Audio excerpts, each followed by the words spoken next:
King of Nothing, Nick is now criticizing him. Now he thinks Nick is the devil. You are wrong.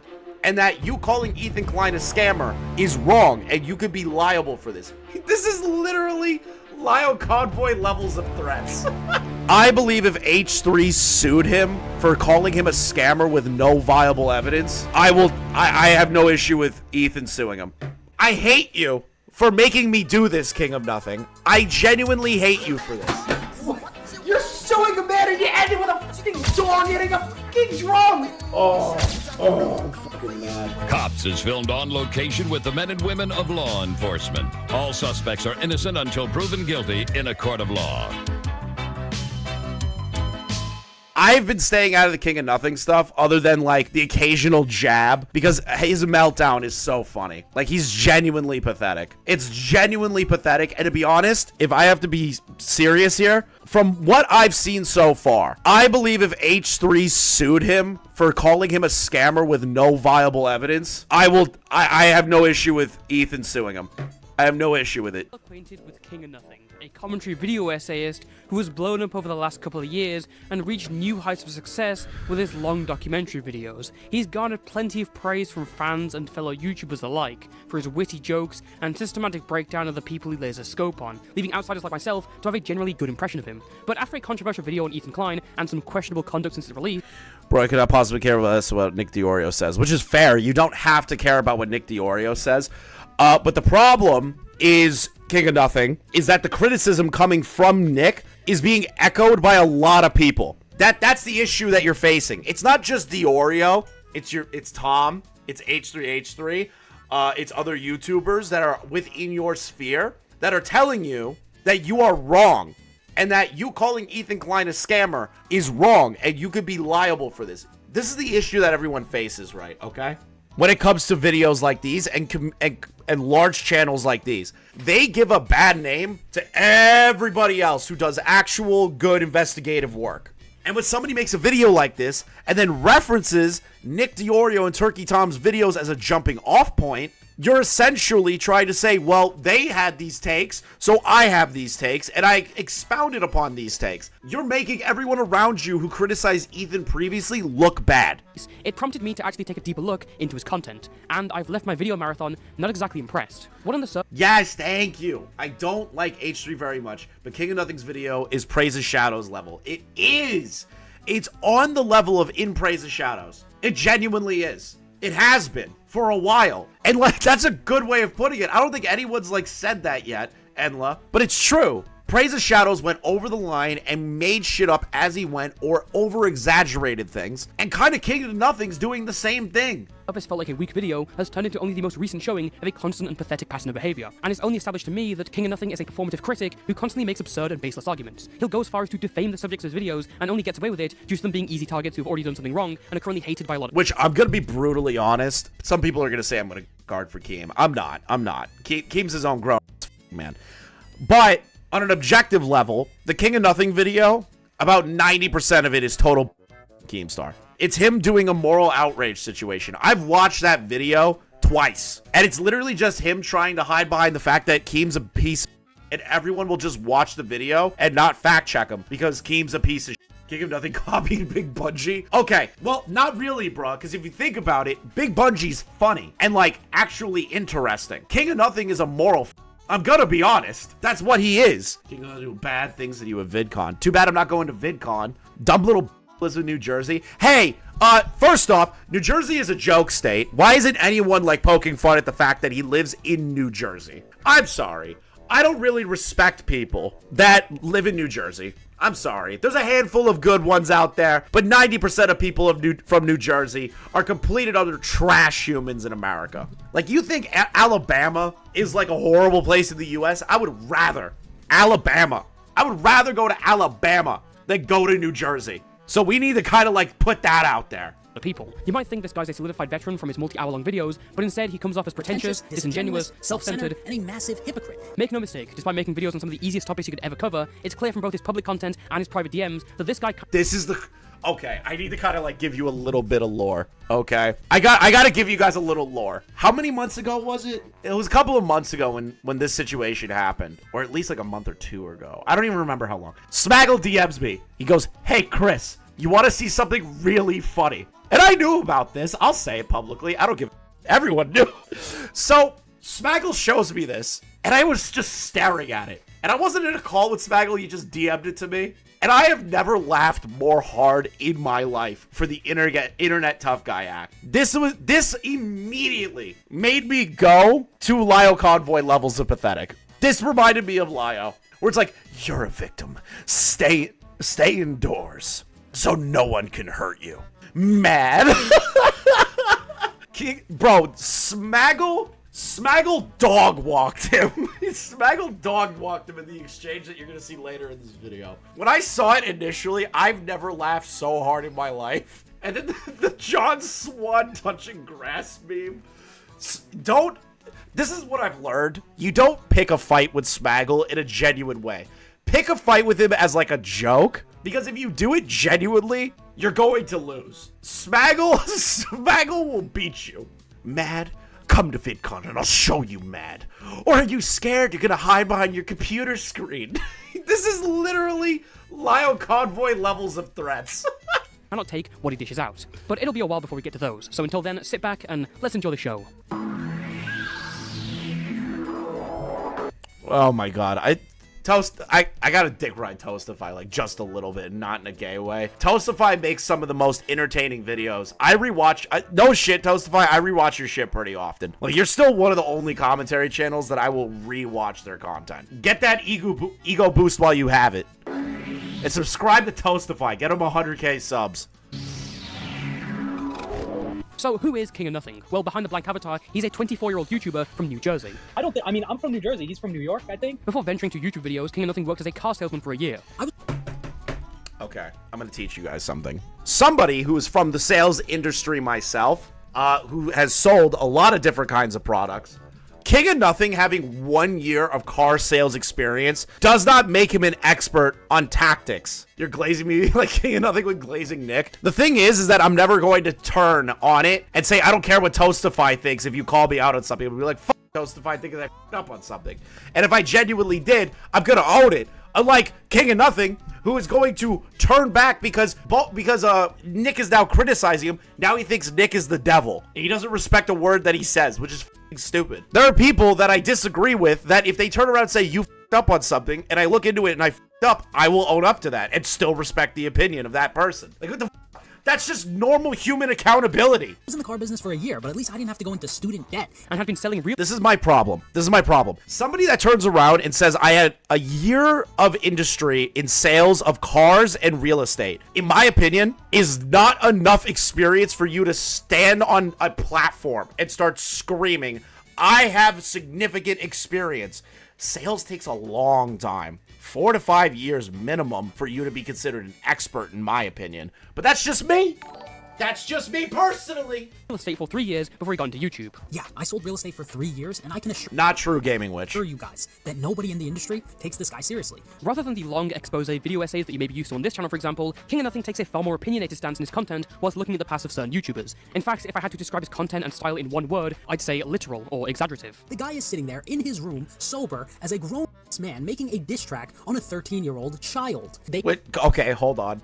Was that incredibly cringe? Absolutely. But now that I've grown up more and realized how fucking stupid that shit was, it's still kind of funny at some point. They post the undeniable evidence of those scams to the internet consensually and delete it later, but they expect people like me to not be able to find the evidence. How does someone consume oxygen on this planet for more than 20 years and then think about one of the worst events in all of human history and the millions of people that unjustly lost their lives based on something which those people had no control over, which is the race and religion which they were born into, but she wants to sit there and talk about all the positives of the experimentation they were doing?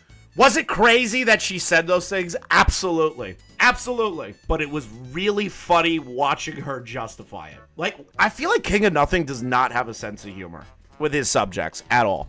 Like, it's unfair. It is unfair for me to compare these two that I'm about to do. Big Bungie makes videos like King of Nothing. right? Same, like, documentarian style YouTube videos on subjects that they find annoying or they don't like, right? And then there's King of Nothing, same exact thing. I'm not comparing the two individuals as the same, though. Yes, the content is kind of the same, but the problem is that Big Bungie seems like he's enjoying it and doesn't moral over. He just laughs at these people. He pokes fun at them. He makes it entertaining. King of Nothing is trying to convince you that these people are worse than him. Like, when I saw the Anissa, like, Holocaust rant, I didn't go, oh my god, she's such a horrible person. I started dying laughing. Did I think it's crazy that she said it? Absolutely. But I still think it's super funny that this white girl, who is Muslim, is talking about the benefits of the Holocaust. Like, that shit's funny to me. In a genre like exposed pieces that's very based on objectivity and the facts, King of Nothing will constantly drum up his points by exaggerating them. This is a tactic that's usually fine and will hit hard when used properly on certain issues, but King of Nothing's problem is that he'll use it on everything he talks about. Like, Big Bungie is f***ing based while King of Nothing is drinking Soylent. Thanks, man. I really needed you to tell me how the Holocaust was bad by reading the Wikipedia page on what happened, or how making a joke about R. Kelly is bad because R. Kelly did bad things. This was one of our top-selling merch items of last year, by the way. Do you have a pass? Do you have your passport? Did you get your shorts? Girl, would you like to come back with Rob to America? Profiting off of a man who's in jail for 30 years for trafficking. Question to Toastify and to chat here. Everyone knows what his next video is. It's on Andrew Tate. Everyone knows. King of Nothing, are you not going to profit off of a trafficking story by making a video on Andrew Tate? How do you take issue with Ethan, like, making a joke about R. Kelly and selling merch versus you making a in-depth video on Andrew Tate, monetizing it, making money off of it, subscribers and clout off of it? Is that not you profiting off of the stories of this? Of Andrew Tate trafficking these women? Cancel your video, dipshit. Like, what? Who cares that H3 made a shirt making fun of R. Kelly and sold it? Who gives a Real classy, Ethan and Hila, as much as they want to sit in their Comedians are making money making jokes off of R. Kelly. I literally just watched a comic 2 days ago that made jokes about R. Kelly in a packed comedy hall. Are you gonna say that guy's a monster for it? Like, what the f*** are you talking about? $10 million mansion and cry about social justice for all, it doesn't seem like they're very empathetic to the families of the victims of R. Kelly. You know, the countless women whose lives were ruined as a result of the actions of that one man. You know what? Are you not gonna do the same thing to Andrew Tate and make a video and earn money off the Andrew Tate video? Like, am I crazy? Am I crazy stating that? I feel like I'm the only normal person that is thinking about it like that. I didn't watch Nick go over this or Bo Blacks. This is like raw. Dude, you're gonna make a video off of a prolific trafficker and you're gonna monetize it, earn subs and views off of it. That's profiting. You can't have an issue with Ethan making a joke with a shirt when you are gonna make a video about Andrew Tate. R. Kelly is trying to do there in that song, literally bring women from Ethiopia to America so he can commit some of the Hey, literally, Andrew Tate brings women from America to Romania. This rule for thee or not for me is like already getting slapped across the face right now. worst crimes on earth to those women and sometimes even imprison them in his home. Bro, you made a joke about R. Kelly. It's not that deep. It's not that deep, bro. King of Nothing will also often cite exact definitions to hammer down his arguments. That is the definition of homophobic. You see, I'm a feminist by definition, which means that I believe in absolute equality, as this is, by definition, an undisclosed advertisement. Okay, that is the definition of projection, because if you look up the definition of feminism, it is a very... I hate when people do this. Like, I'll do it for like a meme or something. If I genuinely don't know what a word means, I will Google it and get the exact definition. But when people do like the old school Diorio, the definition of doxing is, you know, I sit back and I'm like, oh my God, stop. Like, we get it. We know what it is. very rational thing. But again, he does it way too often, to the point of absurdity where he's showing everyone the definition of homosexual. Okay, I totally understand if that's not your thing, obviously. Yeah, what's the definition of prolapsed anus? Preference, but just being objective about it, if it's a woman doing it, that is not a homosexual act. Hearing stuff like this, you can see why it's sometimes hard to tell whether King of Nothing is joking or not. I mean, does he really think that Ethan Klein making a joke about him wearing a feminist shirt is a genuine point against his views on feminism? This is Diorio's fault? It's not even close to Diorio's fault. It's just really funny that people still do the definition thing. Remember, guys, Ethan Klein is a self-proclaimed feminist who's apparently... That was when Nick was like first starting with the Keemstar video. ...so passionate about feminism that at one point he even wore a shirt that says, Dad, husband, feminist. He said he wanted to debate a feminist. Is it really a joke when he made a point? What the did he actually get mad at that? Are you serious? Self-proclaimed feminist who's apparently so passionate about feminism that at one point he even wore a shirt that says, Dad, husband, feminist. Okay, he was about to have a debate with somebody who is against like most of the things on that shirt. Is that not a joke? Is that not a joke? Like, what? I don't get it. Does King of Nothing just have like zero humor in his life? Does he have like zero humor? Does he not understand what a bit is? I don't get you. Said he wanted to debate a feminist. Is it really a joke when he made a point about Ethan Klein being racist by playing a clip of the I Have a Dream speech? Which one is incredibly hypocritical to progressive values, and two... Yes, the Martin Luther King. By playing a clip of the I Have a Dream speech. Which one is What is this? Does the left condemn racism? Yes, the Washington Post. Okay. Okay. incredibly hypocritical to progressive values. The problem is that the left is also kind of racist. Left and right are kind of racist. Let's just be honest here. People that are working on an agenda on a political level, there's some form of racism or anti-Semitism in there. Like the left gets pissed off at the right for being anti-Jew, anti-black, and all that stuff. And then you have the opposite side where the left is anti-Jew and anti-black. Like, bro. And two, perpetuates another cycle of racism when realistically, this was something that was supposed to stay in the 20th century. I have a dream. Stop. You did not. I forgot. I love this. I love content creators that are trying to make a point on racism and then use Martin Luther King's I Have a Dream speech to make it seem way worse than it really is. It's not like Ethan is saying black and white kids can't go to school together. It's not like Ethan's saying black people can't drink out of the same water fountain as white people. That's racism. Ethan just saying some stupid shit is racist, sure, but it's not him advocating for racism, which is what Martin Luther King was going against. He was trying to take down the societal issues with racism, the separation of white and black people. Like, this is all clap seal vibes, bro. So true, fam, bro. Poor little children will one day live in a nation where they will not be judged by the color of their skin, but by the content of their character. 75 years later. Is a 6'5" black dude scary more than a 6'5" white dude? Thank you, Martin Luther King.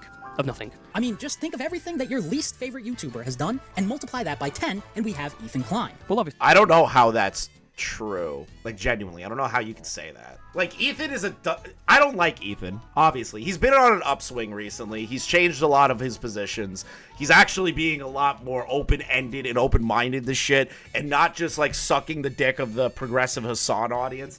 So I think he's getting better. I think he's coming, I wouldn't say the old H3 is coming back, but I would say at least a more centered H3 is coming back, right? At least that aspect. On a content level, not personal, obviously. I don't know how Ethan is worse than Logan Paul.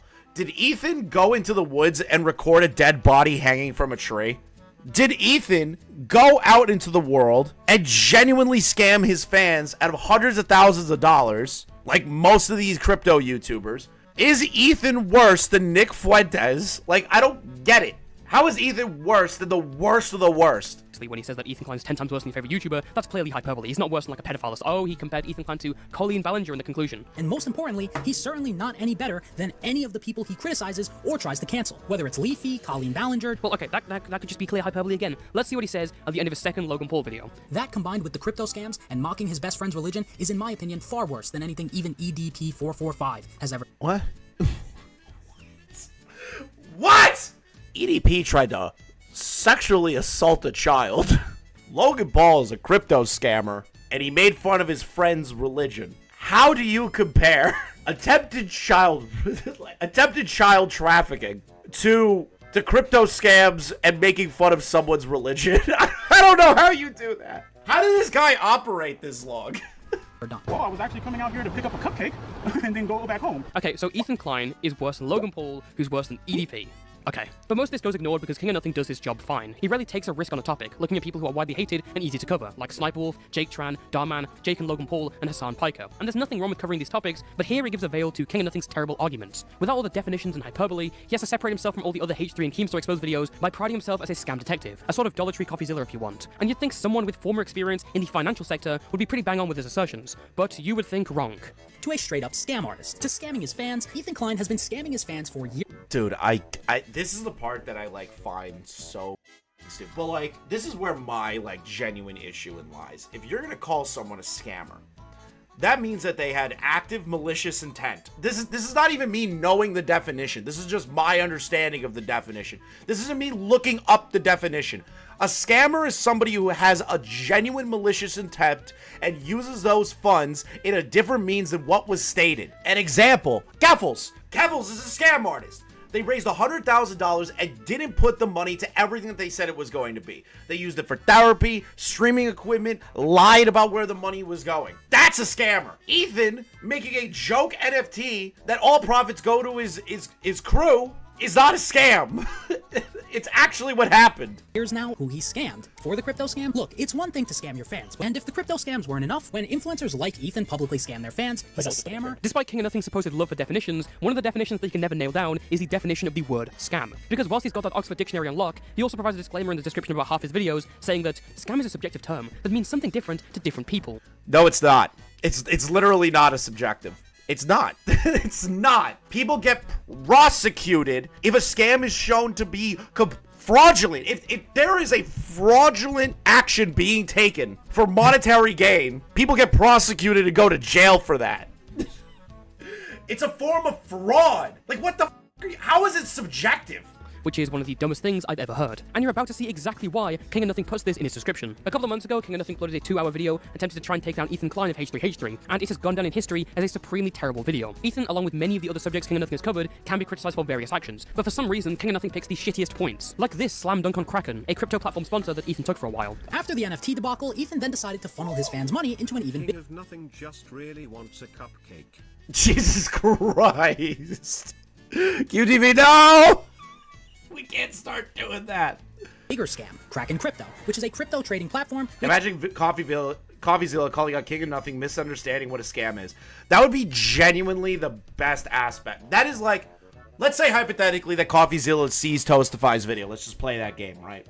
CoffeeZilla sees that the dollar store knockoff version of him is making videos that are just completely and utterly not based in factual reality and using his form of talking points against Ethan Klein. If CoffeeZilla turns around and goes, Ethan did not scam anyone, this King of Nothing guy's a retard, I'm pretty sure King of Nothing will be obliterated from Earth worse than Ethan turning on him and saying he's crazy. Like, if CoffeeZilla steps in, I'm pretty sure King of Nothing's going to commit suicide. Like, he's gonna commit career suicide. His channel's done if King of Nothing gets involved. If CoffeeZilla finds out about this kind of video, it's over.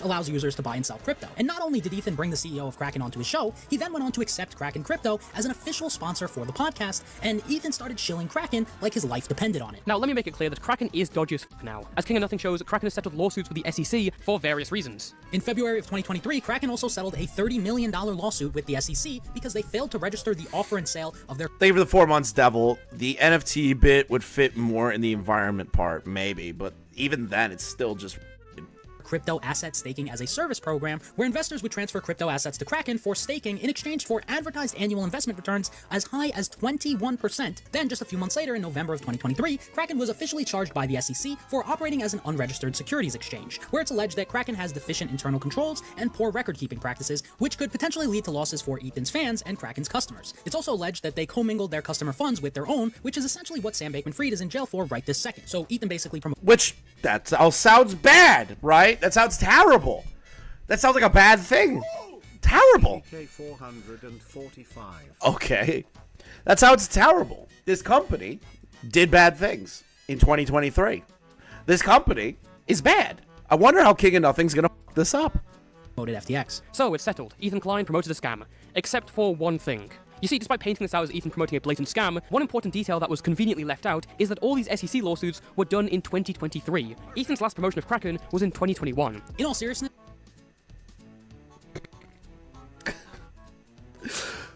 Okay. Someone takes a sponsor in 2021. Said sponsor pays them a good amount. They looked into it. Everything seemed good at that time for said sponsor. 2 years later, that sponsor ends up being a complete disgusting mess. Is that on the creator? Is that the creator's fault for the sponsor becoming shit later on down the line? No. That's not Ethan promoting a scam. Where was Ethan's due diligence? So, like, what the f into this company before accepting Kraken as a sponsor. Wow, I guess Ethan Klein should just have the future-proof foresight to know that Kraken would be sued by the SEC 2 years after he last promoted it. The only thing that King of Nothing has going from here is the... Which, that's a good point from Toastify. How the f*** is Ethan gonna know in the future if this company falls apart? How are you going to know? Better Business Bureau reviews, which is not exactly the most accurate reading for companies. Kraken is one of the shadiest crypto exchanges out there, and that is proven definitively by their 1.48 out of 5 Better Business Bureau rating. You've got to be kidding me. The Better Business Bureau, where anonymous people are allowed to rate businesses.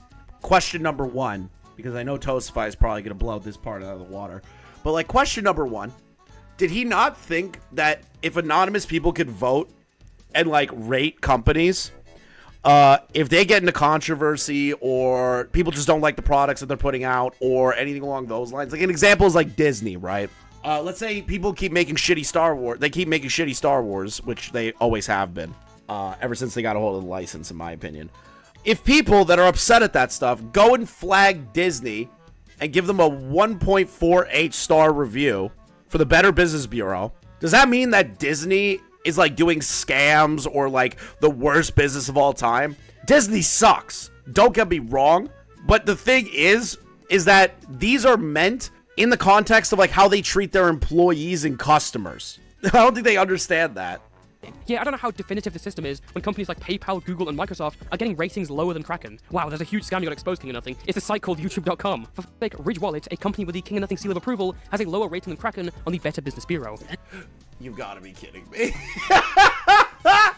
And just to set the record straight here, I am not anti-sponsorship. I don't think anyone has ever gotten hurt by a Ridge Wallet sponsorship, for example. All I ask from... This is not a system worth taking into consideration, and this entire... Was the crypto trading app being review bombed during the GameStop stuff or hiding GameStop as an option? True. Coinbase only has 1 star on the site. Robinhood has 1 star on that site. Every company that you have ever heard of that is a huge multi-million-dollar company probably has a 2 to 1 star rating because people got pissed off at shit. Like, that's really it.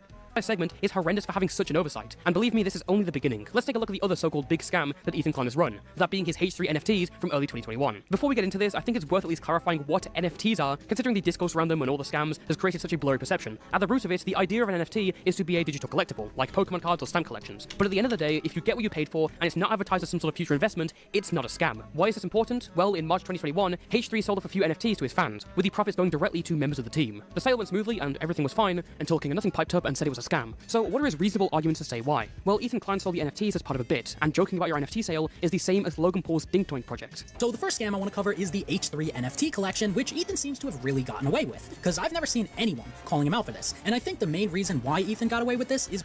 Well, okay, so here's a question, right? Here's a question that I'm going to kind of propose in the context of the NFT stuff. If there are people that constantly criticize Ethan on a daily basis, there are content creators that constantly cover NFT transaction scams, constantly cover crypto scams, and nobody called him out on it. Why did King of Nothing think that this is important to bring up? So what if nobody called him out on it? Maybe those people saw it, looked at it, were like, you know what? All the evidence points in the opposite direction. It is not a scam. I'm just not going to talk about it. Did he think about that? Did he think about that? Because it sounds like he didn't. Because he pitched this to his audience as some sort of a joke, so he could make it seem like he was selling them ironically. Unfortunately, this just wasn't a joke at all. Jokes are typically free. What Ethan did with his H3 NFT collection is the exact same thing that Logan Paul did with his Dinktoink scam. Wait, jokes are typically free? There are gag gifts to buy all the time. There are stupid gifts you can buy people all the time that are based around a joke. Not all jokes are free. What the fuck is that line of argument? If somebody wants to make something and say, hey, it'd be really funny if you bought this because we want to prove a point here and it's a good joke. Okay, so what? And if they close out of that project after the fact and don't try to obfuscate what they actually meant for said project, like Logan did with Dinktoink, who cares if Ethan made an NFT project? Who cares? Where he pretended like he was shilling Dinktoink as a joke. It's so dishonest to compare this to Dinktoink, especially considering the fact that the two were advertised through entirely different methods. Dinktoink was a separate cryptocurrency made entirely to bait in investors, whilst NFTs were and are always going to be tied to mainstream cryptocurrencies like Bitcoin or Ethereum. Plus, the jokes surrounding Dinktoink were solely about Dinktoink and its nature in promoting it. Suck my dink, bro. Dink? Suck my dink. Nah, it's freaking dink. Which is crazy that Logan has, like, still gotten away with these crypto scams. It's, like, still aggravating to me that Logan still gets away with this. Like, He's just really good at WWE, so he gets away with it. oh my god. This big noise shit are you talking about? It's a crypto meme coin, and it's hilarious. It's fucking hilarious. On the other hand, Ethan Klein's jokes are literally about him being a scammer. You'd think if he wanted to actually scam his audience, he'd be far more legitimate than saying this shit. I feel like I'm on the BitConnect side of selling. I'm gonna make so much money right now from you fucking suckers. I'm gonna just be straight up BitConnect!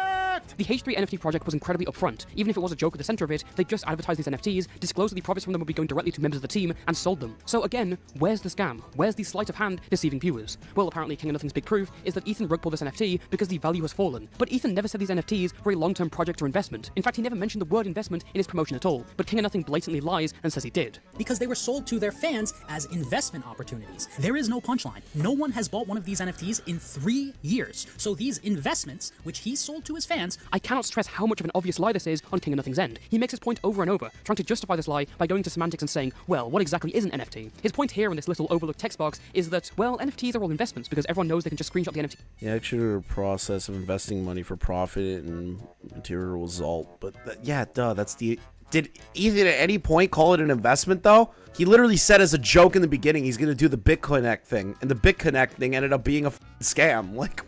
for free, so they paid money for it with the intention of having a go up in value. Again, that's not even true. This is like King of Nothing asking why you would want to collect rare Pokemon cards if you can just print them out at home. People buy NFTs because they want to own these images. They see a value in owning them. I'm not going to act like I agree with NFT customers, their ideas, or their way of thinking, but King of Nothing is essentially saying that Ethan Klein's a scammer because he sold NFTs. And let me ask one more question. If they're scammers, where the f*** are the complaints from the buyers? Also, even just by the, let's pretend for a second that it wasn't ironic. Let's just say we were selling these NFTs. What's the scam? No, there's no scam. It's quite literally not, it's not a pump and dump. It's not a scam. We put these up for bid and people bid on them. And then they got the NFT. It's literally like an exchange. They bought a product. An exchange, yes. Ethan has completely stopped talking about this NFT project. And he also 4 years ago. But it's not a project. It was a bit. It was like a segment. I mean, this is just rotten. Funded a I can't help but agree with Ethan on that one. He's putting words in Ethan's mouth.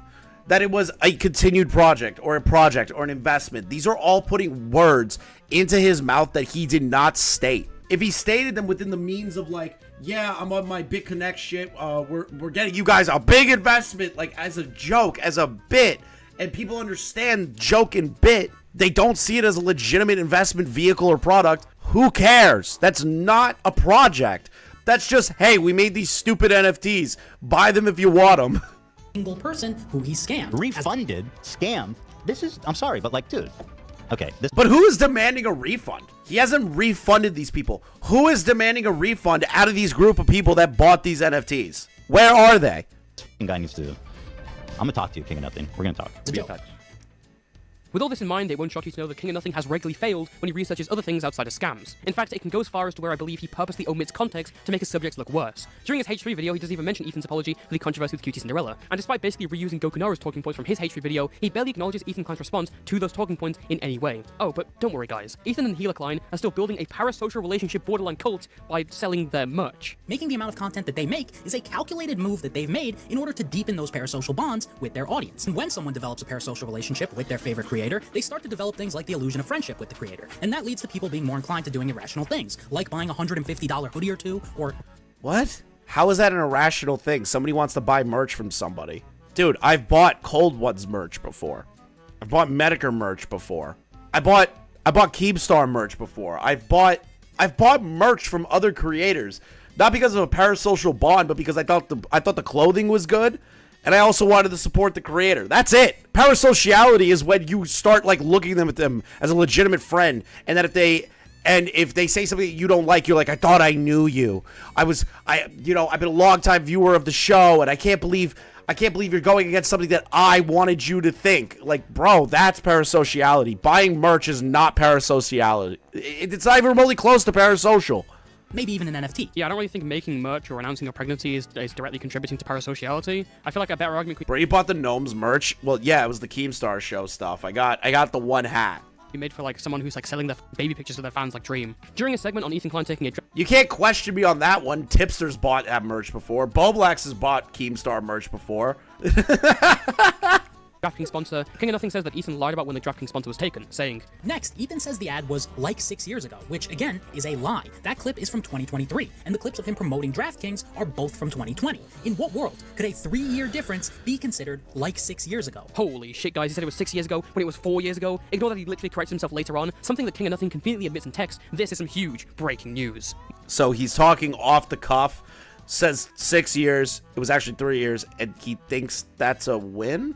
He think that's an omen? When he covered True Geordie for supposedly Islamophobic jokes, King of Nothing tried to make it out as if True Geordie was only famous for covering the Logan Paul Forest controversy to support his argument. Not only is the joke poor, this is incredibly hypocritical coming from this guy of all people. True Geordie is only famous for getting sad and angry at Logan Paul for recording a dead person in 2018. How is he only famous for that? Okay, one video popped off. True Geordie still has hundreds of thousands of people that watch him for other things. So what if he got off of what? Like, let's play the game that True Geordie, because I'm pretty sure Toastify is gonna explain why True Geordie is famous outside of this, right?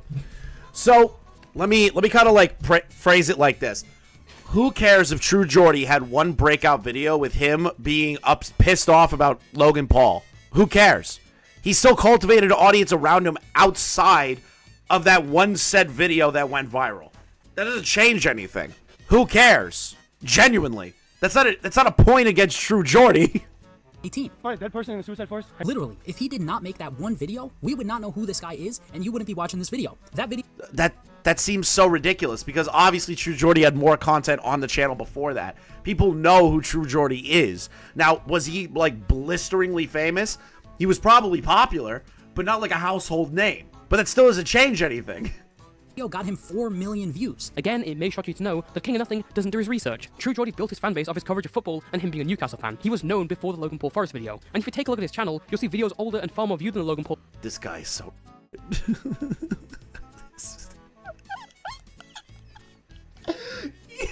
My argument was like, hey, who cares that he got off on one video? Toastify comes in and just slaps me across the face and goes, no, he was already famous before the Logan Paul videos.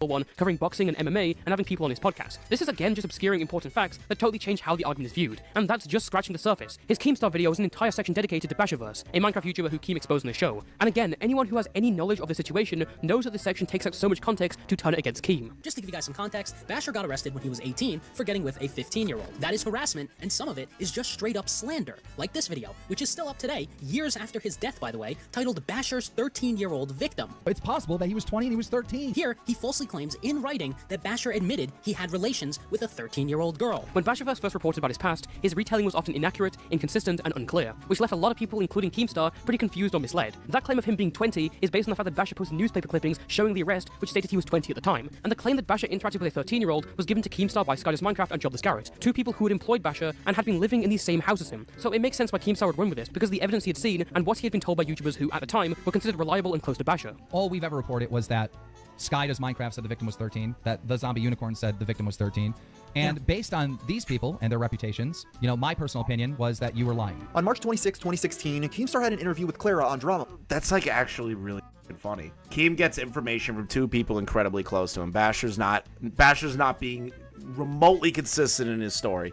Keem gets told these things by people that were considered reputable back in the day. Runs with said story. Is that Keemstar being genuinely malicious? No. Careless, but not malicious. I think, because I haven't seen the rest of this video for a lot of... I didn't get a chance to watch this, so we were doing it raw, in a sense. It's careless, and is it wrong that Keem still has that video up saying 13-year-old? Yeah, that's bad. Carelessness more than maliciousness. Alert. They talk about an emotional twitlonger Basher had made the night before. In it, Basher revealed that the person who started the original rumor all that time ago that claimed the 13-year-old was none other than Jobless Garrett. As the story goes, Skydoes Minecraft had given him the job to do a background check on Basher for Bam Lounge, during which he found his arrest record. Garrett then called up the county clerk's office to confirm this, which is when they allegedly told him the now infamous rumor. Garrett then told this to the rest of the Bam Lounge members, which is what kicked off this entire saga. And the accusation that we now know probably isn't true about the 13-year-old girl being twice by him. You know what's crazy? You know what's crazy is that King of Nothing could have just looked up Gamer from Mars's documentary on Basher. And a lot of things that he's stating could have been turned on its head if he just watched that, and he would have had to scrap the script. But I think I kind of agree with Toastify on this one. not the glaze, but just from the way he's positioning this, he's purposely omitting stuff so that people genuinely and unequivocally believe that he is pandering to the audience, that they believe Keemstar is a horrible liar and like a person that genuinely will maliciously lie about pedophile allegations. That's the audience he's trying to cultivate. That's the audience he wants the views off of, because it's actually more profitable to shit on Keemstar than it is to say anything like try to correct a record on stuff. It seems to always go back to Jobless Garrett being the one making that claim. Which, I'm not gun guarding for Keem, but in this position, he could have just looked up the documentary on Basher made by Gamer from Mars. Do you know anything behind the scenes of if he actually was told that by the police or if it was made up? I have talked to him in real life, like at a face party about a year ago, and I confronted him about this, and he to this day still says that is what. Hey Chris, you ever see the Keemstar live stream about Seth the Programmer? Yeah, I was watching some of it on my live stream, stream sniping him, and then Swag Kage and another individual that was in that story called in, and we kind of like interviewed them a little bit, got some more information. It's on the channel still. Still waiting for a Chris vs. Keem fight. It'll probably happen one day. I've already come to the rationalization that me and Keem are eventually going to have a fight. We're eventually going to get into a screaming match, and then we're probably patching up later like we did last time. Police told him. King of Nothing is making this really dishonest implication that Keemstar just exaggerated the ages for no reason, which is just not true. The only criticism of this entire section that it'll eventually happen, Gilded holds up somewhat well is that Keemstar should have removed his slanderous videos, but that kind of goes out the window when you realize it's coming from King of Nothing, who's been told multiple times to delete his slanderous H3 video and is instead just wanting to move on from the whole controversy. Stealthily remove. Which is really funny that he's being told, hey, this is like stupid, right? Like your video's bad, and you have a section here that is straight up slanderous. But he has an issue with Keemstar's video being up that he considers slanderous. It's just rules for me, not for thee. That is literally this entire man's position on everything. Giving credit from the description because the people he credited for his video was a garbage fire. More on that much later. But I still want Keem vs. Lio. Do you want me to see if I can get that? He won't care. I won't be able to convince him. He doesn't know who the f Lio is. He really doesn't know. He literally could care less. The thing is, if I called him and said, hey, Keem, you want to do blood sports with X, Y, and Z, and I'll send him some videos, he'd probably be like, no, this is... Unless Lio, like, slights him in some way, Keem will care then. Speaking of, let's get... I still want Keem versus Lio. Other way around, Chris, lol. True. Get back to that H3 video. During mid to late 2022, Ethan Klein would also have this bit on a show where he would show guests a prolapsed asshole for shock value. It's kind of he won't do it before you all get excited. Kind of like when your mate shows you 2 girls, 1 cup. It's trick him by saying it's Lion Maker. I could. I genuinely could. I really could convince him of that. There would be a way for me to gaslight him into thinking that's Lion Maker with a voice changer. humor through disgust. That's a joke, Lio, before you get pissed. But of course, Sister of Nothing would never have such incredulous jokes. On another note, let's take a look at what the content creator Brittany Broski had to say about her appearance on the H3 podcast. What's the nastiest thing you've seen on the internet? I recently went on fucking H3 and Ethan showed me a video of 2 prolapsed assholes rubbing against each other. Thanks for telling me the definition of prolapse, man. Oh, Brittany Broski. I've been talking to somebody who absolutely loves her content, and it's just really funny watching this. Because I showed them this section of the King of Nothing video, and the person I've been talking to was like, what? She wasn't mad at that. Like, I literally showed her that section of the King of Nothing video. And they were like, why is he making it out like Brittany's pissed? Brittany likes this kind of shit. She thinks it's funny. She likes gross internet shit. And I'm like, that's too funny. So that's actually really awesome that you asked that, because I had an answer ready to go. Yeah. As you just heard there, Ethan has this really bizarre habit of asking his guests awkward relationship questions or showing them adult content live on his show. I have to keep this PG, but for example, Ethan brought this adult actor named Hunger FF onto his show and had him show off some of his talents to his guest at the time, Howie Mandel. Just go ahead and do it right now? Yeah, just go ahead. Howie Mandel is also a massive germaphobe. So that's just kind of funny in of itself to show a germaphobe a prolapsed anus. I'm sorry. Everything you requested. Let me take off my shirt. Oh my god. Oh my god. Oh. Oh no! No! No! He's probably done that exact same bit more than a dozen times at this point, and the reason why he constantly does really weird stuff like that is because Ethan and his podcast are essentially just the dollar store version of the Howard Stern Show. Now, I can't... what? Like, who cares that he shows prolapsed anuses to his guests? This shows that King of Nothing, like, never had friends growing up in the internet age. When YouTube was like making its rounds, I remember sitting there and friends of mine were showing me like fucked up videos of like crazy shit on YouTube. And it was all shock value. And it was like all shock videos. It's like 2 girls, 1 cup, ISIS beheading videos, like crazy shit. And I was like 11 and people were just showing that to me. And I was like, oh my God. Like Ethan's just invoking that old school internet shit of being like, hey, you want to see something crazy? Like, who cares? I can't believe I'm saying this, but King of Nothing is purposely omitting context out of the prolapsed asshole segment. The reason why this joke came about and the reason why he showed it to Howie Mandel is because Howie accidentally posted a picture of a prolapsed asshole to TikTok. When my friend Neil bent over, this happened.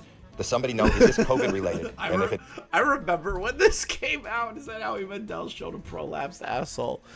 And Ethan was like obsessed talking about it because he thought it was funny. It is. What do we do about it? How? Now you could try and give King of Nothing the benefit of the doubt that he didn't know about this context, but I don't buy that. In fact, out of all the examples here, I believe that King of Nothing purposely left that context out to make Ethan look worse. And the reason why I believe that is because when King of Nothing shows his clip of Brittany Broski talking about going on H3, he leaves out the rest of the podcast clip where she explains the entire thing. What's the nastiest thing you've seen on the internet? I recently went on H3 and Ethan showed me a video of 2 prolapsed assholes rubbing against each other. So that's actually really awesome that you asked me that because I had an answer ready to go. Yeah. So we probably could watch Perverse Family right now. Like, I mean, like, pull it up. I'm kidding. Pull it up? I'm kidding. Yeah, Don't pull it up. Do not pull it up. I mean, it was like, I haven't felt that jarring, like, holy shit. Why did he show you that? Hey, that's a great question. He just out of nowhere? Well, no, there is a backstory. You know Howie Mandel's TikTok video? Yes, yeah. What was that one again? He just looked at the camera like, look at this prolapse. No, he said, is this COVID related? And if so, what do we do about it? And the fact that he knew how to use the green screen feature on TikTok to be like, hey guys, what do you think about this? Man, Why was his that asshole was prolapse? not Howie's asshole. I'm going to ask Google right now. It was, I swear to God. Why was his asshole prolapse? I don't know what he's doing in his spare time. But they had Howie on the show and showed him that video. Dude, she's laughing at this. How does King of Nothing take issue with this? If you just watch the rest of the podcast segment, it's her laughing about it. She's finding it funny that they showed Howie Mandel a prolapsed asshole and then showed her a prolapsed asshole. She's laughing about it with Cody Ko and his friend. Where is the issue? How can you take issue with this? Of the 2 rubbing together? What did he say? Like, how the fuck did you get that? Ethan showed me the clip and he's watching it and he goes, oh my God. Bro, I'm watching. This is not Howie's butthole. Yeah, that shocked me to my core, and I haven't, had a visceral response to a video online like that in a rubbing together is crazy. Yeah, they showed me that video, and Ethan's just cracking up, and I'm like electroshocked out of my body and then back into my body because I was like, holy. And of course he can't show it, but oh my God, I wish he could. Yeah. How did King of Nothing think she was upset? Because it fit his narrative that Ethan is a terrible person to his guests.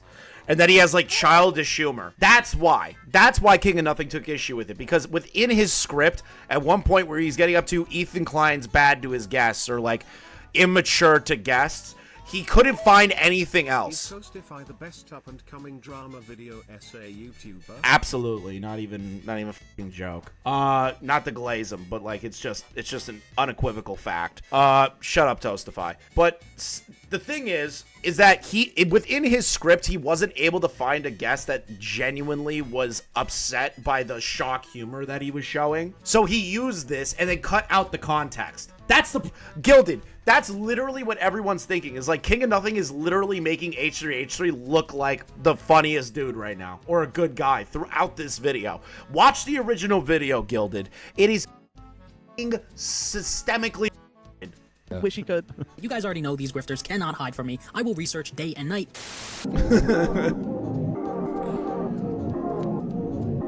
Become a member on Toastify's channel if you want to get exclusive content.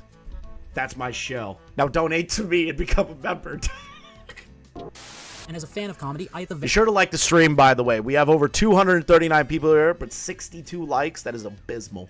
Very least have to acknowledge the fact... Come on, at least 90 people. That was an attempt at humor. King of Nothing is an unbearably lame performative asshole in almost all of his videos. This is a fact that we've barely touched on for now, but it's one that's been kind of obvious if you've been paying attention throughout this video. King of Nothing comes across as a commentary channel who fell into a coma in 2016 and woke up last year, meaning that in his videos, we get some huge revelations. Did you guys know that in 2008, Keemstar said mean things on Halo? Well, King of Nothing is here to show you the truth. Stop. I need to show you guys some of the FG stuff. I need to show you. This is Keemstar saying horrible shit. Okay, back in 2008. DJ Keem made. Awesome, you're legal. We should have some This is Keemstar saying horrible stuff. some hot, fucking sloppy, wet sex. You know what I'm saying? No. Like the type of sex where like. No, I get it. I get it. shower I get when it. done. No, I get it. I get it. Like it's literally him doing trolling in 2008 to 2010. Like literally, this is what it is. The other one where he's like, I'm like a gorilla with a baseball bat beating your ass. Like that's just funny shit. Like that's what it was back in the day. Trash talk. Like who cares? Posting that video doesn't prove to you that Keem genuinely hates his fans, then nothing will, especially given the fact that Keem has already admitted that he wants his fans to suffer and live horrible lives. I've been laughing the last hour that you're... Why would you skip the intro? Because I did, to get people to a point that you can see the weird stuff. Why do you... Don't do the omitted context bullshit. Or how old was she? I don't know. All I know is that Keemstar was saying crazy shit like everyone else back in the day. Look up your favorite YouTuber back in 2008 during the LFG, all the other crazy shit. Try to find one that wasn't saying stupid shit. Mom died of cancer. I don't give a about any of you. I am in this for your money and your money only. That's all I care about. All right? I only do this show for money. That's it. Like, who cares if, like, let's be real. Let's say that Keemstar actually meant that. Who cares? Am I the only one that, like, genuinely doesn't give a shit? If he went on live stream and said, I just do this for the money, I don't care about any of you, so what? Is it cringe? Yeah, if he meant it. Like, who gives a f? He does it for the money. Wow. Shocking. Shocking. All right? I don't do it to entertain people. That's just a scam.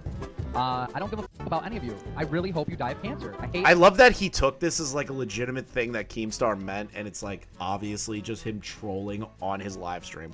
Every single one of you. I want you guys to know that instead of bringing up points like the fact Keemstar claimed a million sub-YouTuber was a pedophile with zero evidence and used that as grounds to dox him, King of Nothing felt it was imperative to put in that clip where Keemstar said you should kill yourself in Halo or something. Furthermore, did you know that Logan Paul filmed a dead man in Japan? Shocking. I can't believe that. Toastify, why are you... I didn't know that about Logan Paul. King of Nothing genuinely just brought this to my attention. Why are you making fun of him? How dare you, Toastify, make fun of the fact that King of Nothing is bringing up the fact that Logan Paul recorded a dead body in the suicide forest. You know, nobody knew that. How could you? How could you, Toastify? Someone who isn't alive for views on YouTube is not just a bad idea, it's absolutely reprehensible. Shocking. Shocking. Shocking! I can't believe that Logan Paul recorded a dead body hanging from a tree. I can't believe that. What a crazy thing that nobody knew. Oh, me. Logan Paul's the American hero. I just wanted to let you guys know that he actually doesn't support filming dead bodies. And last but not least, did you guys know that Sniper Wolf is a misogynist? Wait, what? Now, I know this might sound kind of weird to hear, but I genuinely think that Leah is a straight-up misogynist. Not in the traditional sense like our friend Pearl, but by definition, I think that Leah has a dislike, contempt, or ingrained prejudice against other women. Based on her actions, I think that Leah looks at other women as some sort of a competition for herself. And I'm only saying that because Leah has a consistent track record of straight-up bullying other female content creators. King of Nothing, I don't mean to assume that you haven't been around women in your life, but women fight with each other. That does not... That happens all the time. Women hate women. It's true. Women hate women. That is like a genuine fact. If one woman's doing better than the other woman, that woman will do everything they can to make it a problem. If a woman hates another woman and they see them doing better, they will do everything to take that woman down. Like, being a woman is like living Game of Thrones every day of your life. Who the f cares about Sniper Wolf? All I care about is that she docks Jack's films and she's like a terrible reactor. And she essentially is like the worst case for that shit. Women hate women. It's just a thing. There's whole Family Guy bits about women just being snarky with each other, even though that they're friends. Like, bro, that's like just a thing of nature. Women want to be friends with each other, but will snake each other. Or like insult each other. Men do it too, but we're not as open about it. Make them misogynists. Sniper Wolf says this shit because she's fucking insecure. Leah clearly has some sort of deep-rooted hatred towards women as a whole, dating back more than 10 Yeah, I know Vito defended Sniper Wolf. I'm very much aware of that, and Vito's a hard for it. years, and it's disgusting. Accusing people of certain ists and isms is like King of Nothing's crack cocaine. He just has this cerebral addiction to it. He can't even go a few minutes making fun of someone without coming back down to earth and trying to make some huge major point. Yes, my man did just show his glizzy on a public Instagram story. What? A few minutes making fun of someone without coming back down to earth and trying to make some huge major point. Keem's just working out. Wait, why are you paying attention to his glizzy, King of Nothing? What? Why are you paying attention to that? You gay. You're gay as f***. You're staring at the Keemstar. You're gay as f***. Like, King of Nothing was looking at... King of Nothing was looking at Keemstar's cock. He's gay. He's gay. He's a gay. Yes, my man did just show his glizzy on a public Instagram story that he posted at the age of 41. And somehow, that's not even the worst part. The worst part, by far, is the... King of Nothing is gooning to Keemstar. Who gives a shit that he's grunting? That's his workout room. I know where that room is. That's his workout room. That's where all of his workout equipment is. He's working out. He grunted because he's like, I'm putting in the work.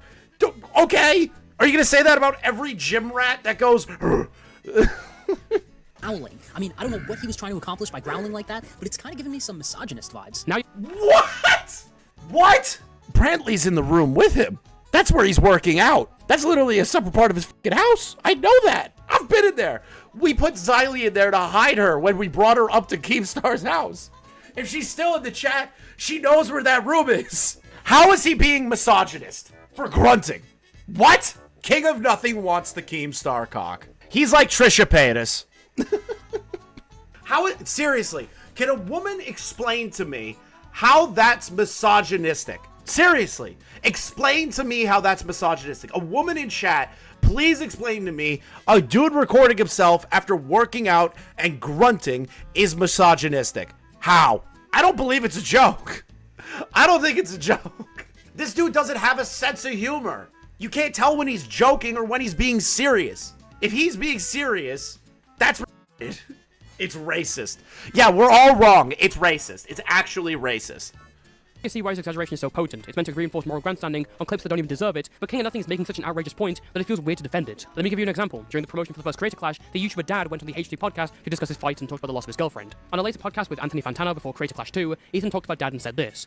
Anthony Fantano's head always is like, he polishes his head like too well that it just reflects all surfaces, and it's kind of like a mirror where light will just refract off of it and blind people in the street. Ignore my Anthony Fantano rant. Like, truth be told, I would not want to f with Dad. Like, Dad, I would not get in the ring with Dad. Knowing his, even at the weight that I am, knowing his background, he's faster than you. You can't keep up with that speed. Do you think his head like blinds people when the sun's on it? Do you think it like reflects sunlight and like blinds people? He's a dancer. He's gonna have he's endless got insane endurance, and yeah, also he's he's gonna a little have crazy. Stamina. Yeah, he's definitely got a screw loose. Yeah, yeah. Like he came on our show to promote his fight against Matt, and he was just like, he's an animal. My life is a tragedy. I'm fighting for my dead girlfriend. I was like, whoa, dude, I don't. Yeah, you don't want a dead girlfriend punch. No. No. You don't want a dead girlfriend punch. Banger line from Fantano. It's funny. You could say it's in bad taste, sure, but it's just a joke. There's nothing deeper than that. That doesn't make Ethan a horrible person. Plus, Ethan wasn't even the one that said the joke. Wait, let me double back. Maybe I'm an idiot. For my dead girlfriend, I was like, whoa, dude, I don't fuck with Yeah, that. you don't want. I don't want to fuck with that. A dead girlfriend punch. No. Fantano's the one who said you don't want a dead girlfriend punch. How is that Ethan's problem?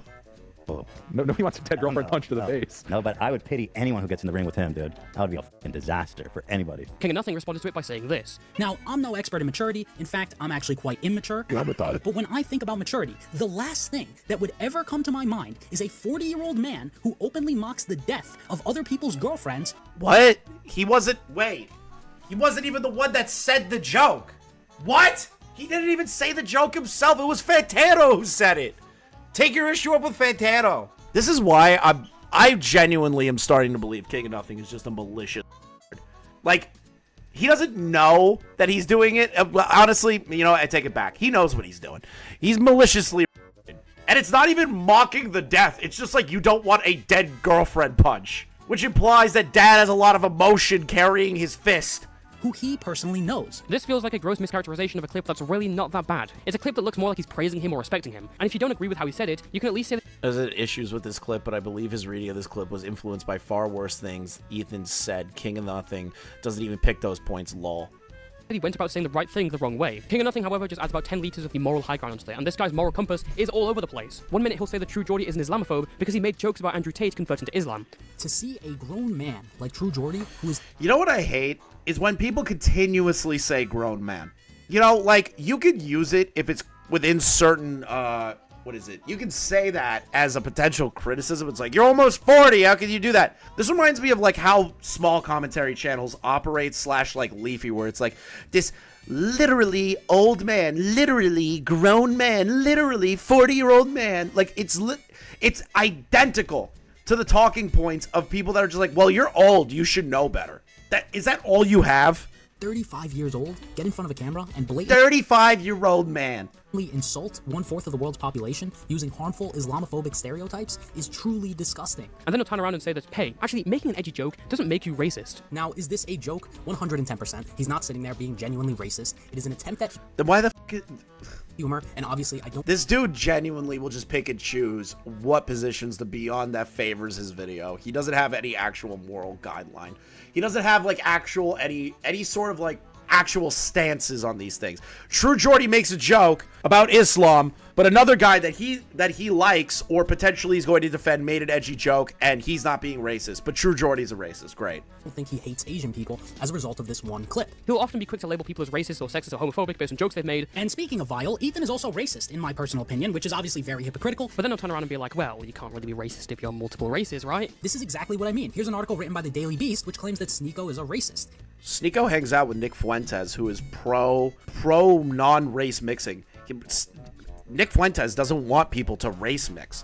Sneeko was on a panel with Nick Fuentes saying that and agreeing with Nick Fuentes. That is inherently racist to say, hey, we should not be race mixing. That's racist as shit. What do you mean? It's because he has multiple races within him. He can't be racist. If you've been watching this channel for a while, you know I do not like this dude. But to claim that he is racist is insane. He's like 4 different races. What? Guys, somebody can't be racist if they're 4 different races. It's impossible. You can't be racist if you're part black, part Mexican, part white, and part Asian. You can't be racist. You can't be. It's impossible. What? You do realize your blood does not determine if you are more inclined to be racist or not, right? There are racist black people. There are racist white people. There are racist Asian people. There are racist Polynesian people. There are racist Spanish people. Like, there are racist people that live in the Netherlands. There are racist Russian people. Like, what in the f*** are you talking about? Inclines crafting a parasocial relationship with his fans by making content. Nice, Making the amount of content that they make is a calculated move that they've made in order to deepen those parasocial bonds with their audience. And when I did just make that up. I literally made it up. I'm glad you caught it. See how stupid it is? See how stupid it is? I can make up a fake race.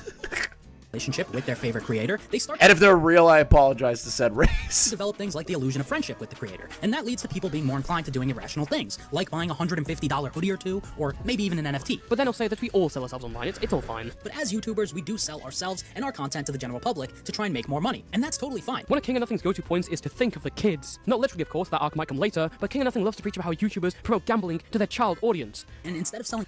I need to state this right off the bat. My position on gambling sponsorships or whatever, I don't care. I don't care. Here's why. That's not on you as the creator at all. That's not on you at all as the creator. If you get a sponsorship for gambling, smoking, anything that would be considered dangerous to children, that's not on you for doing that.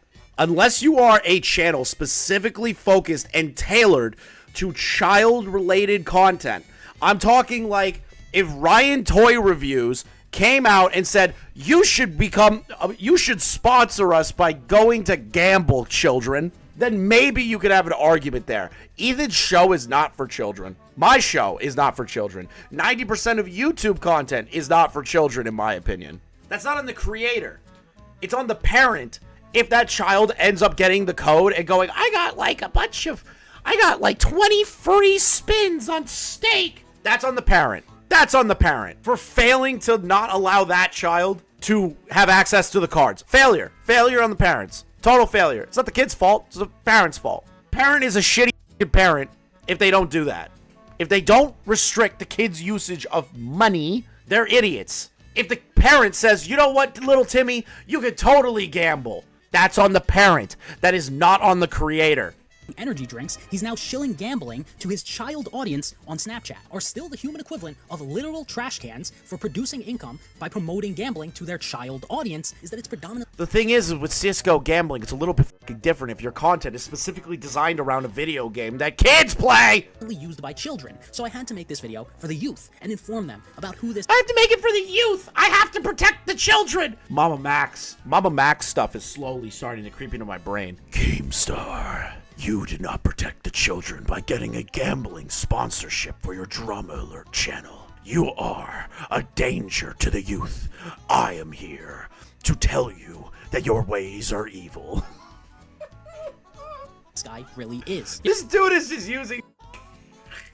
Yeah, this is a pretty shit point to make in my opinion. I'd understand if it was levied towards channels that are made for kids, like the next Cocomelon video is the baby betting it all in black, or Stamps makes a video with a Bet365 sponsor, but the YouTubers that King of Nothing usually criticizes don't orient their content to children. You cannot directly control who watches your videos and what they do, and thus I don't think the responsibility lies on YouTubers for taking a gambling sponsor. Just as I don't think it's King of Nothing's responsibility if one of his targets is harassed due to his videos. The responsibility should lay on parents to keep an eye on their children and keep any age verification or credit card information out of reach for them. Streamers didn't sign up to become childminders. But of course the argument never stops there. Now we're talking about Idubbbz' wife Anissa and how she's knowingly exploiting the addiction of lonely men and children by... Okay, I saw this clip posted to Twitter. I don't remember if it was Toastify that posted it or Nick that posted it. I don't remember who did.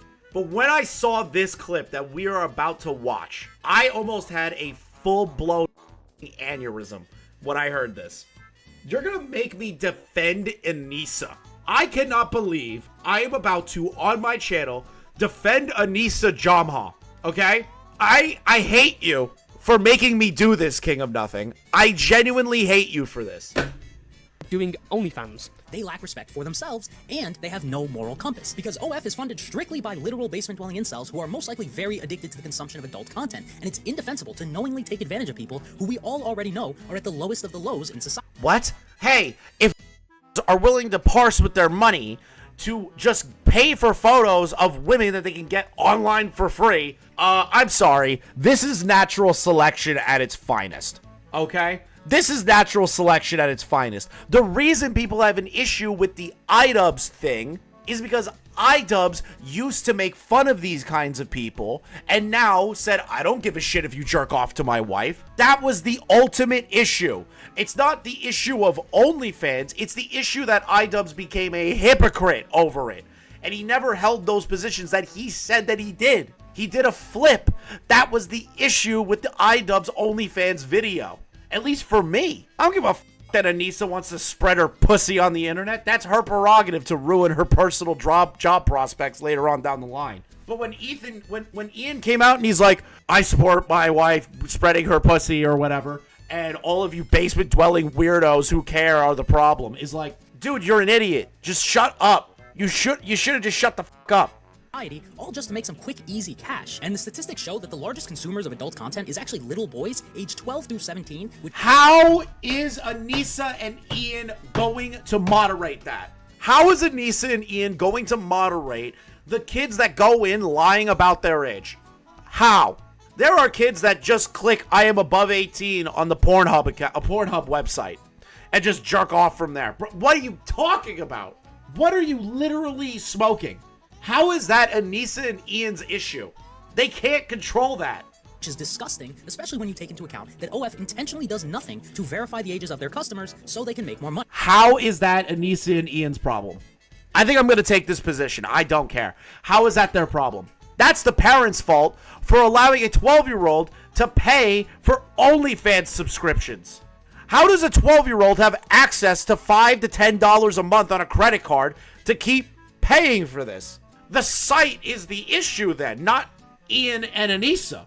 It's the site. And you try to frame that Ian and Anissa are knowledgeable of that and are cool with that and are fine with 12-year-old boys looking at her photos is delusionally stupid. And that's not even mentioning the dozens of peer-reviewed studies proving the inarguable net negative impact that excessive consumption of adult content has on not just children, but adults as well. And as you would expect, those who buy OF are not the people who use it in moderation. So by making a video... Okay, that's on them. Sorry. Is it bad? Absolutely. Is porn addiction terrible? Absolutely. But these are grown-ass people that made their own grown-ass decisions. I'm sorry. It's not on Idubbbz and Anissa to mitigate that. That's on the company to fix that. And they should fix it.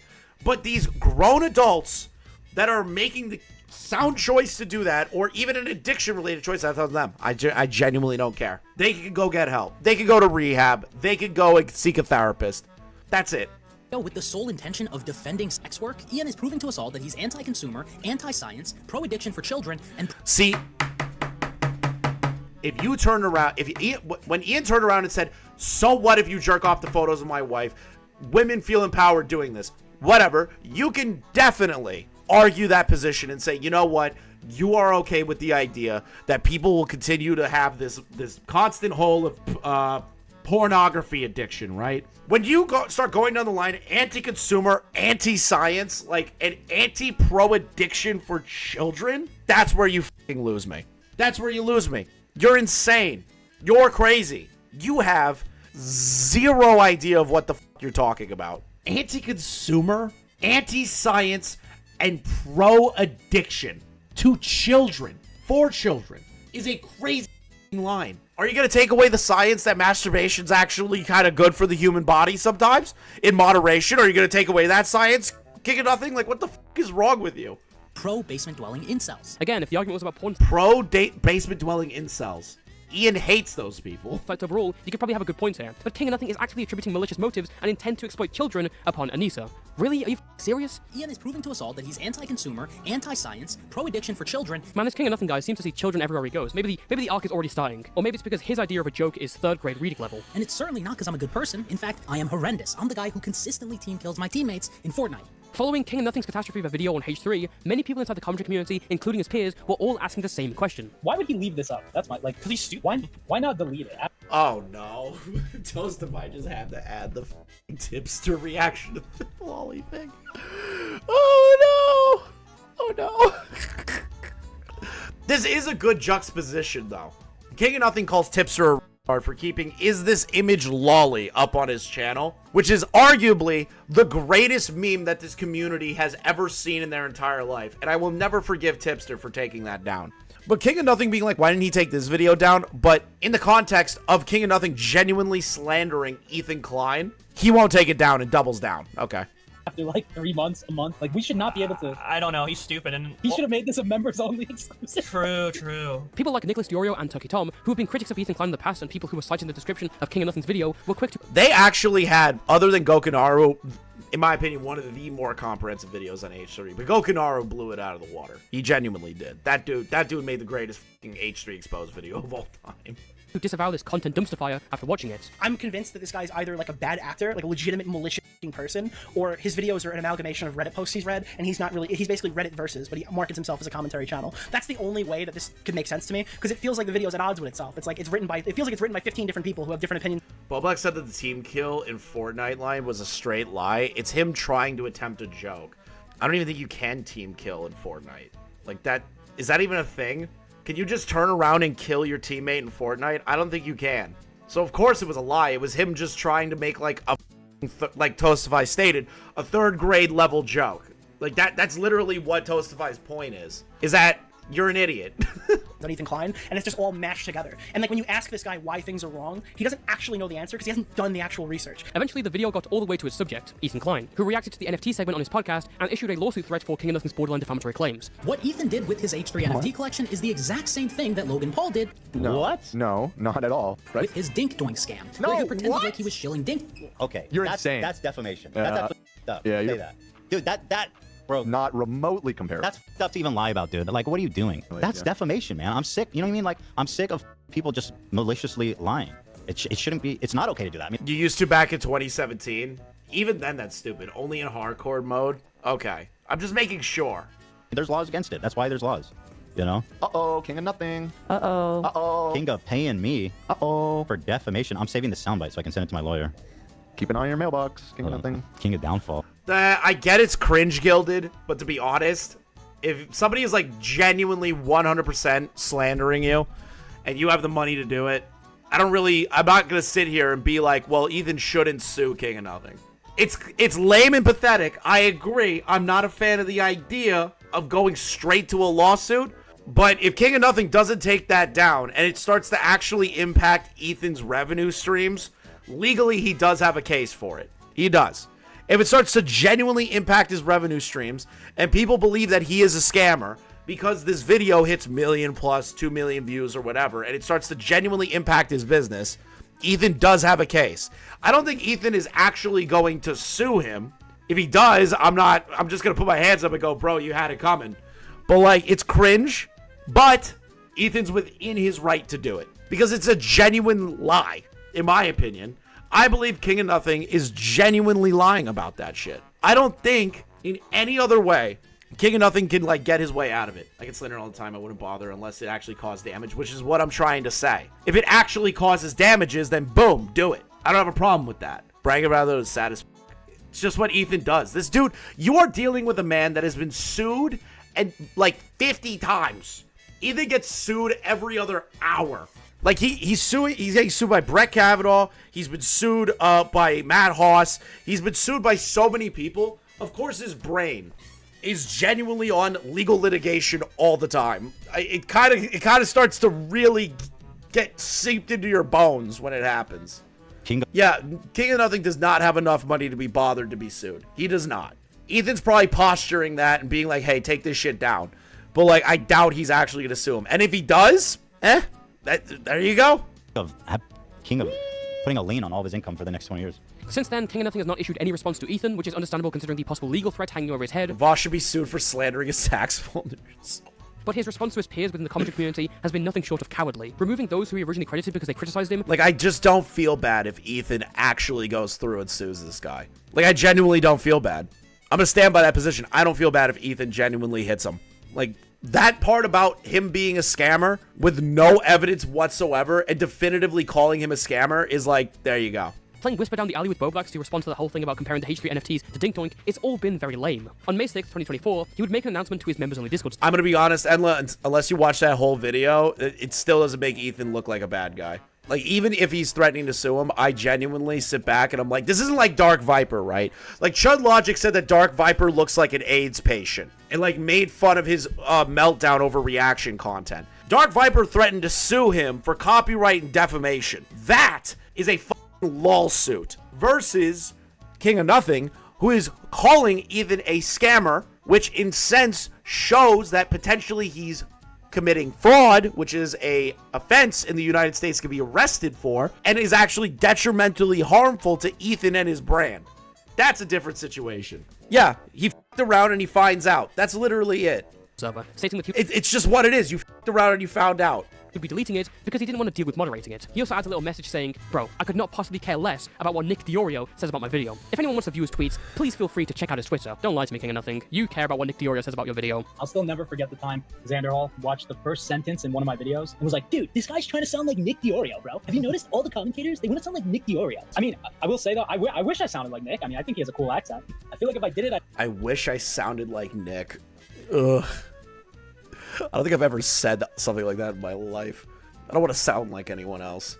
All I want to do, like, if I respect somebody, I say, yeah, your video is good. That's the extent of it. This is glazing on another level. I'd have to do it. I'd want to do it the best. I wouldn't want fully, to. yeah. If Nick is making a video, I don't really think I can top Nick. Alright, before King of Nothing says I'm being dishonest, the real reason why he's now become the scorned lover of Nick Diorio. Why is King of Nothing playing Whisper Down the Alley with us through Boblax? Yeah, Boblax put out a tweet being like, he basically told Boblax his position, and Boblax was the mouthpiece for it. It's just funny. Through Boblax, your commentary channel, bro, use your words to respond. Beginning to look like another case of someone being in the kitchen yet not being able to handle the heat. Yeah, I'm not adding him, laughing my ass off, call in somewhere. I'm not getting on Discord. So he wanted to try and do this whole, let's talk about it behind the scenes when it's publicly being torn apart. It's not going to work. It's because when Nick was tweeting about how bad his video was, King of Nothing sent him a Discord friend request for a private conversation. Nick promptly turned it down. Sadly, my offer for a private conversation has gone unanswered. But considering the messages I've seen, maybe I should count myself lucky. Maybe if I manage to get into contact with him. Here is where I am going to enjoy every second of this. Again, I knew about the Smaggle Daggle King of Nothing DMs. Okay? This is where I am going to be, like, just reveling in this. That I sat on this for, like, 3 weeks, and it was the funniest shit of all time. I genuinely wanted to tell everybody about this and scream from the rooftops how funny this was.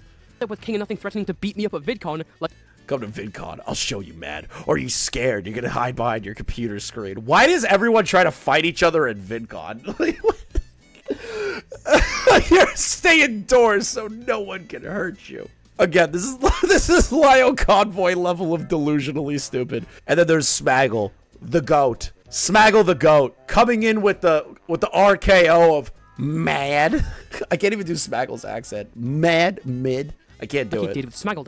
Yes, I'm not joking, this actually happened. So, a bit of backstory. When Turkey Tom and King of Nothing were friends, Tom gave him the mod role in his YouTube livestream chat, and when Tom reacted to King of Nothing's video, his chat was mostly mixed between agreeing and disagreeing. But then came the chatter, Shelby502, who really went ahead and crossed the line, with such heinous messages containing fiery language, like King of Nothing is reaching, and more power dynamics. This, of course, was just too much for King of Nothing to handle, his hands getting sweaty as he read the message, his eyes growing from anxiety to fury, and he would snap back by banning this chatter. You see, King of Nothing, that's how Hyperbolic works. Now, Smaggle, who is Tom's head mod and another person who frequently appears on his streams, called them out for banning chatter. Smaggle says King of Nothing hiding negative comments. I don't think he's doing that. there's no evidence for that. Okay, that's not true. This prompted King of Nothing to immediately hop into Smaggle's DMs and give him a quick call. During this— Dude, f*** you.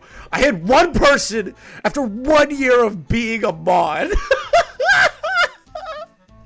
We're gonna have an autistic mod fight, chat. Get ready for an autistic mod fight. Call, King of Nothing said that he banned this chatter because he was in a bad headspace, and his father had passed away recently. Now, okay, here's my position. I don't care. Shocking. I don't care. You banned somebody in a chat for calling you out and saying that you are an idiot. And you banned that person because you got up in your f***ing feelings. You're a commentary channel, bitch. Roll with the punches. I'm not going to go ahead and mock King of Nothing for the death of his father. My sympathies go to him and his family. I am not mocking the death of his father, but, like, that is not an excuse in my book. I'm sorry. But there is something inherently scummy in bringing up personal issues to deflect from criticism of your online videos as if it's a shield. It discourages— Thank you, Toastify. Thank you. People from criticizing his video because it makes them uncomfortable. I think it's manipulative, and you know who would agree with me? King of Nothing. Look, I fully empathize with the fact that he's lost his mother. That is absolutely horrific. I wouldn't wish it upon anyone, and I truly feel bad for him. But what does this have to do with you saying this? I would gladly blow myself up if I could take that shit bag with us. Because although I'm sure everyone feels bad about him losing his mom— Didn't Smaggle fight someone in Seattle? No, that was Doc on the radio and Colton. It really just seems like he's trying to gain sympathy points. Which, again, is the greatest thing that this community has ever done in their lives, is got two people to fight each other at the Space Needle. From his own audience. But what does this have— Yeah, imagine using your dead dad as a weapon against Smaggle. Against Smaggle. Smaggle!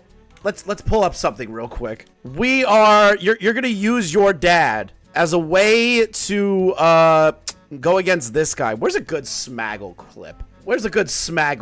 I need the one where he talks about Heavenly. I need that one.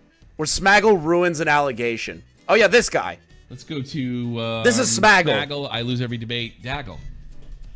Hey, Tommy. Hey. You said that I wouldn't even win against Nazi survivors who were thrown at the wall before execution. I don't think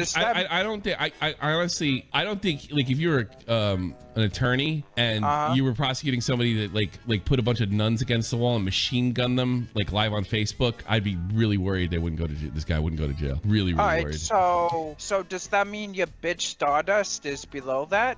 My bitch I won Stardust. against her. You won against her? And Bunk. I don't know. Yeah, I did. What do you think I watch your? I did. I don't know. Watch it. Maybe he did beat her. No, I did not snipe. Why is everybody calling? Here's another thing. This is why you never get lead. All right, look. I'm sure there's a lot of. We are talking about this guy, Smaggle. King of Nothing used his dead dad against Smaggle. Do you not hear him? This is why you're never gonna get laid. Shut the f up for a minute, you dumb.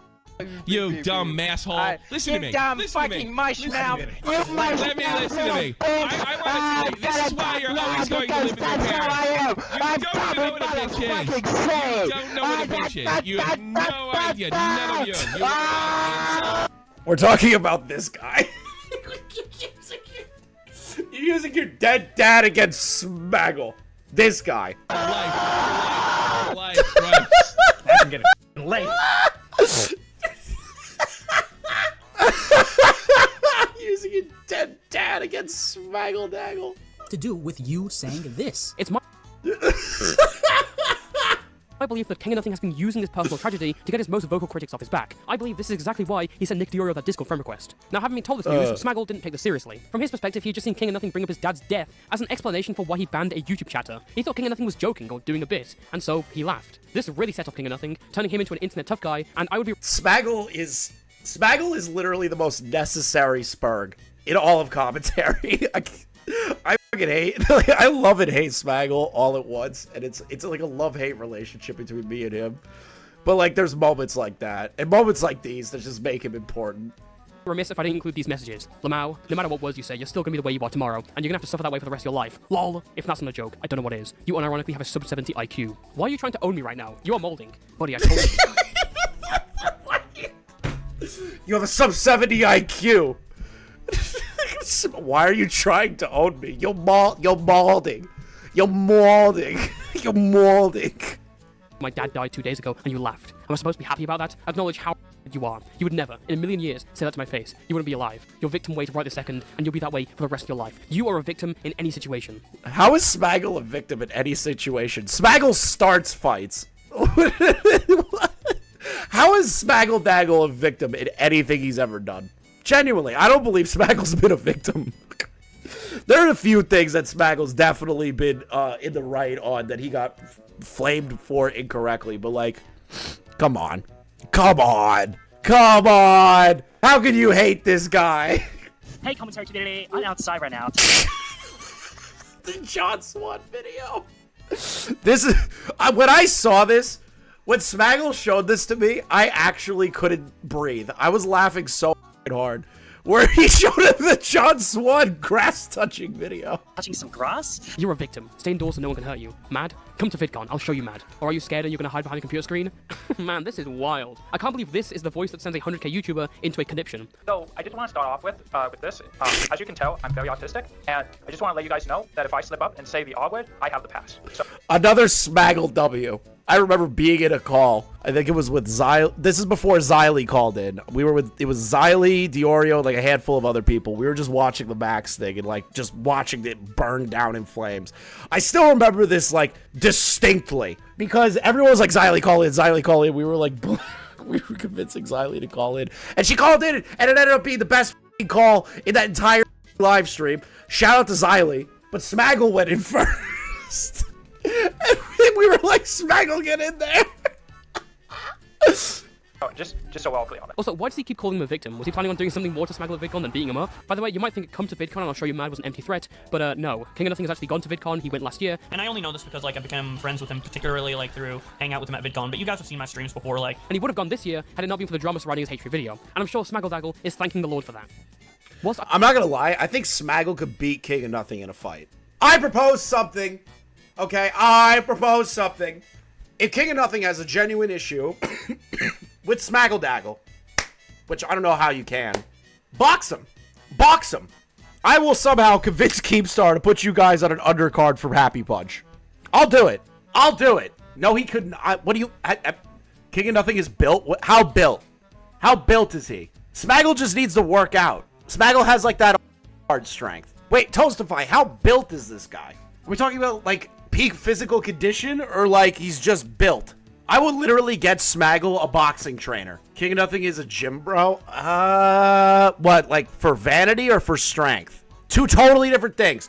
If King of Nothing does workouts for vanity, he's not going to have the stamina and actual like muscle mass to take a hit versus somebody who works out for strength. If Smaggle does strength training and gets jacked, okay? I think Smaggle has a chance. I think Smaggle has a chance. I'll debate you on that. I was editing this video, King of Nothing, after weeks of silence, posted to his community tab, congratulating himself on getting that 100k YouTube play button with a Mario... Smaggle, if you're watching, you better get into the gym and beat King of Nothing's ass. I'm putting money on you. Fedora tip image attached to it. The post reads, that's literally who I was thinking, Nani. Hello friends, I just got this plaque for hitting 100k, which is absolutely incredible. Honestly, I never thought the channel would grow to the size it's currently at now, because there was a time when all my videos were getting like 2 to 100 views, so seeing the channel grow so much since then has been truly amazing. I want to say thank you all so much for watching the videos and subscribing. Without you guys, I'd probably be on OnlyFans by now, which would not be... Defen, I will debate Toastify on this. Alright. Smaggle would win. Smaggle would not win. Smaggle name would till win. AP over 9k. Smaggle would not win. Smaggle would win. No, I've been told this guy's like jacked. No, okay, so a difference between jacked and like genuine strength training and training in boxing doesn't mean shit in the long term. There are small people that can beat the shit out of a weightlifter. They can do that. It's all about technique, Toastify. We're not talking about box. Well, he's never proposed a boxing. We're talking about like a street fight. Okay, a street fight. If Smaggle got as jacked as King of Nothing, I think he still has the win. In fairness, I think King of Nothing's pretty short, from what I've heard. Yeah, and Smaggle's tall. He told me how tall he is. I don't believe it, but like, he told me he's like, I don't believe it for a second. But like, he told me he's like 6'1" or something, and I'm like, okay, I think Smaggle could do it. I think he could. I don't know. We'll have to see. Calling out King of Nothing to fight Smaggle Daggle or the Shelby 502 chat. Either one's great. Either one. I would rather Smaggle because he has to wear like a Squidward mask. A mask. He has to wear a Squidward mask. He's got to wear a Squidward mask. He's not allowed to show his face. It would ruin the mystery if we all know what Smaggle looks like. I've seen what Smaggle looks like, but like everyone else hasn't. Yeah, it's gonna be like a community-wide mystery that no one's gonna know for like 10 years until someone makes a video on like the truth about Smaggle Daggle. The history of Smaggle. When he eventually gets exposed, someone's gonna face toxic. When the DMs get leaked, it's gonna happen. When the Gracie DMs get leaked. Yeah, like, oh my god, the Gracie DMs, that's insane. I've just been saying that to piss off Smaggle. What do you think of the video, man? I think it's incredible. The reason for that is because this guy was just flying under the fucking radar. So the reason that I genuinely believe that this is a good video and not just glazing right is because this kind of guy is an issue. They basically fly under the radar and they act like other channels and they just fall into I guess what you would call like the commentary umbrella, where everyone's like, oh, another commentary channel, another generic commentary channel, and they get big, but then they end up being like the face of the community in some aspects, where if they fuck up, then they start blaming everyone else for these fuck ups. And King of Nothing, in my opinion, genuinely I can't tell if he's or genuinely malicious. I think he might be malicious in the context of like trying to work his script in a way that he wants it to be led to, not based on the facts. I would say more malicious. But he's also right, because if he was, I think he is genuinely malicious, but if he was actually knowledgeable, he'd be malicious in like a much like smarter way. Yeah. You know. But instead he has this like huge oversight where it's like, oh my god, I can't believe I can crack in the Better Business Bureau reviews and the fucking dude. That's not even governmentally regulated, the Better Business Bureau. It's like random people that can rate random businesses. That was my example. It was like, oh, you're going to go to the Better Business Bureau and look up Disney. Disney probably has a 1 right now because of all the terrible Star Wars properties that they're putting out. People will just flag businesses for no fucking reason. You can't take that as a 100%, yeah, look at that. You know? Every, like, most of the YouTube sponsors are, I only included Ridge Wallet because King of Nothing said it was, no one got harmed from a Ridge Wallet sponsorship. Just as, like, a jab. Yeah. Yeah, but there are, like, all, like, the, like, oh, look, I looked up Scentbird and Raycon and all these things. And it's like, he'll never hold, like, the people he's friends with to the same standard. Like, he'll never be like, oh, Boblax, why'd you or Willie Mac Show. No, Willie Mac Show. Oh, Turkey Tom, why'd you say the N-word, like, 5 years ago? That's as worst as he can climb. Oh, by the way, your video's been posted on r/YouTube drama. Oh my god. The greatest subreddit of all time. Where is this? I'm trying to find this post. I don't know. I just saw Diorio say that. Someone posted to us. Okay, excuse me. I messed up. I misread that. I thought someone posted. I was like, oh my god. I would if I didn't get rid of my Reddit account. I scroll down the comments and the first one was like, I can't believe a video has a channel. I'm making video has another video has a channel. I'm like, okay, just fucking take the belt, man. Yeah, just god damn it. Did you see King's response to Nick in the comments? Yes, and he got ratioed the death. Yeah. This is the thing. I don't think King of Nothing like understands the kind of community he's cultivated. When a video, when people who have, and I hate to sound gay saying this, but it's the truth. When people have a reputation for being as knowledgeable as someone like Toastify or Nick or like let's say Tom, turn around and say, hey, your video's shit and there's glaring issues here. He doesn't realize that community is going to start being a lot more critical because unfortunately, the audiences are sheep. And they didn't notice until someone said something. It's like you're in this community. Like if you don't want to be like called out for like saying dumb shit about people, go like review scented candles. Yeah. Come on, go be like one of the guys that review Star Wars. Like Leo Condor. Yeah, go build Gundams or do movie reviews like Elvis the Alien. Like you're in a community where if you have such glaring issues that it causes a problem for everyone else, you will be called out on that.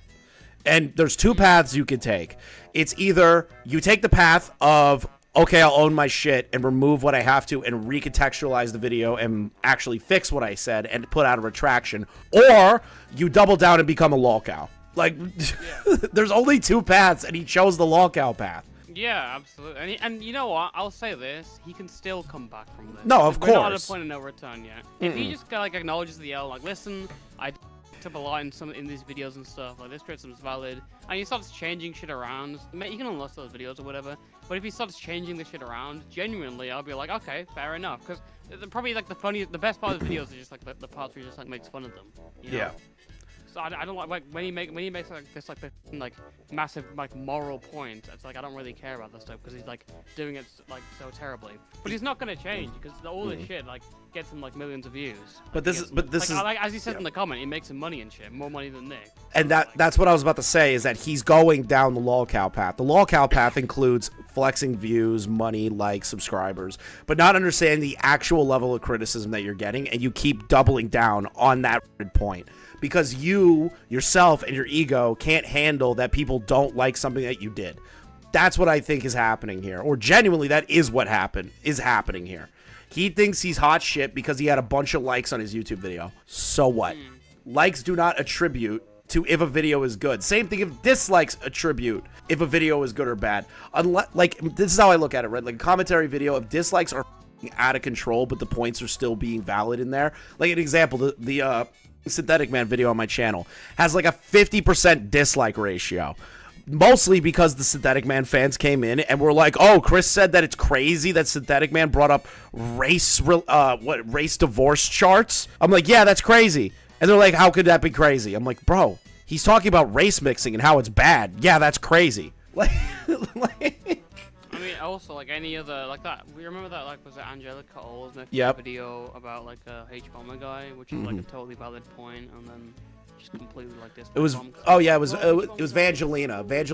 Oh, Evangelina. Yeah, sorry. no, it's all right. So Vangelina got destroyed by the H-Bomber Guy community, but she made very fair points against H-Bomber Guy. But in King of Nothing's head, he only sees the numbers go up and look positive, so that translates to, oh, this is great. I did an amazing job here. Instead of looking at what the overall consensus is from people that aren't dick riding him. Because that's what he cares about, though. He talks about money all the time in his videos and scams and stuff, and he talks about, like, he responds to me like, I'm making more money. That's all he cares about with YouTube, is money.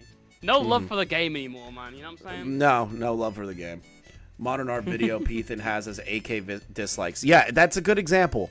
The modern art video that is complete trash by Ethan Is Online only has 8K likes versus like 20 or 30, 8K dislikes outside of like probably 100,000 likes.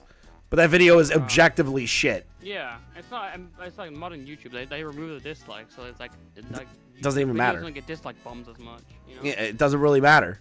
Yeah. Let's see here. Like, whatever. The rest of it is just him doubling down on stupid shit. I just genuinely believe King of Nothing has...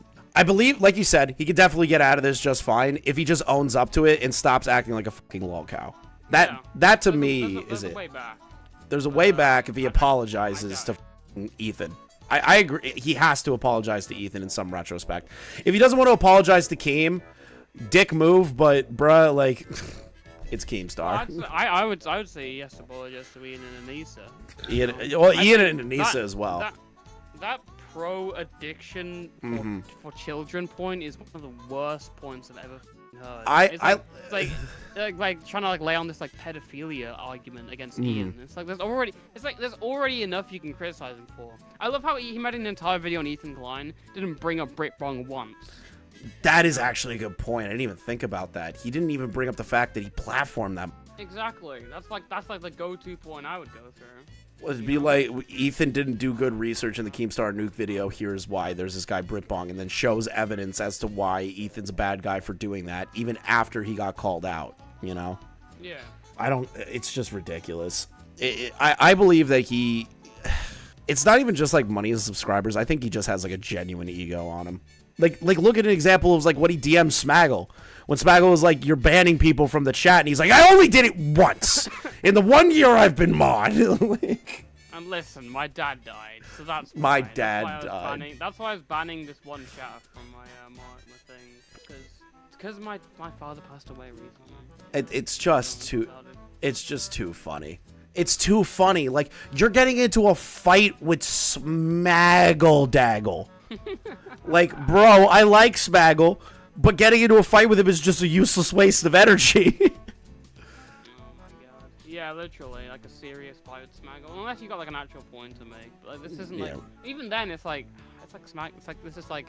It's Smaggle. You're not even arguing with like big YouTubers. You're arguing with like random. It's fucking Smaggle Daggle, literally. That's it. So. Hey guys, thank you for watching the clip. Thank you, Core, for doing the editing. Make sure you give him a follow on Twitter. And make sure you like, comment, and subscribe if you are new. Check out the link in the description for the Lolcow trading card game. There's a brand new pack called Series X.